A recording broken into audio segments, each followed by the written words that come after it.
You know, I have a friend. He's very highly connected in this country. This is how blessed the guy is. The police stopped him one day and was harassing him. He had shown them all his documents. It was not enough. So when the harassment was getting too much, they told him, calm down. So he made a phone call, and in less than 10 minutes, the DSS was coming with a van, a whole van like this. So even he was now afraid for them. When they saw the DSS coming, they were like, we are close. Where are you? Where are you? He didn't tell them again. So they passed him. And those guys didn't know what God did for them. You know, I have a friend. This is how blessed the guy is. He heard I was in Abuja. I was there to preach. I was supposed to leave, I think, first flight on Friday. So he said, I heard you're around. Please, can you come and pray for my family? I said, you didn't talk on time now. I've already booked my flight. He said, oh, don't worry.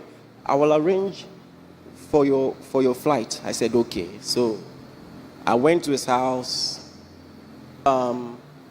prayed for his family. We had dinner, you know, we're just chilling. So I said, you said the flight is for 6.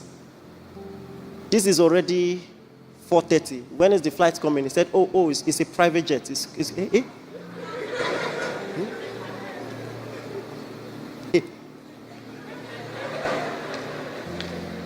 So,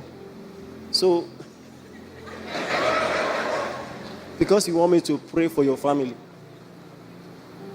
Listen, it wasn't the entire pastorate, just me and my PA. Do you understand? So, in fact, he didn't say it at first. He said, yeah, the plane has landed, they'll wait for you. So I didn't get at first. They'll wait for me. Like, Jesus. Now, if you see that guy on the road, you can never know. He just wear one simple looking, and in fact, and he drives a very simple car. So something happened one day, the police, and he's very highly connected in this country. So the police stopped him one day and was harassing him. I don't even want to go into the details. So when the harassment was getting too much, they told him, calm down. He had shown them all his documents. It was not enough. So he made a phone call, and in less than 10 minutes, the DSS was coming with a van, a whole van like this. So even he was now afraid for them. When they saw the DSS coming, they were like, we are close. Where are you? Where are you? He didn't tell them again. So they passed him. And those guys didn't know what God did for them. Eh? I've heard a lot of stories. There was a story a pastor in this country told. And the person he was talking about, he knows the person personally. That somebody was telling him, I just moved into a house in so-and-so place. The rent is 15 million. And he said, oh, praise God, I'm so happy for you. Only for him to discover years after that person he was bragging to is the owner of the house.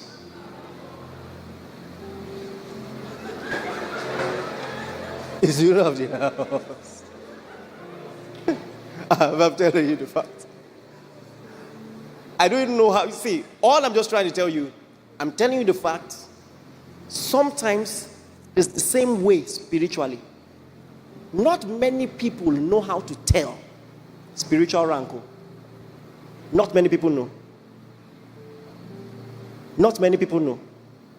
How would you have known that John the Baptist outclasses Elijah? How would you have known?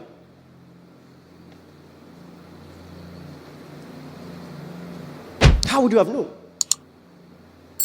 Do you know the same thing applies when it comes to church?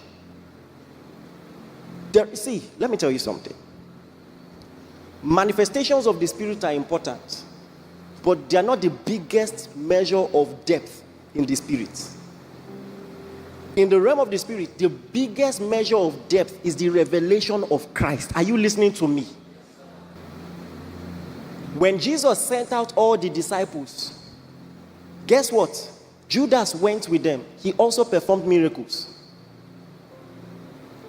So as important as miracles are, they are not the biggest measure of depth. You can call down fire, and John the Baptist outclasses you. Because what measures depth is the revelation of Christ.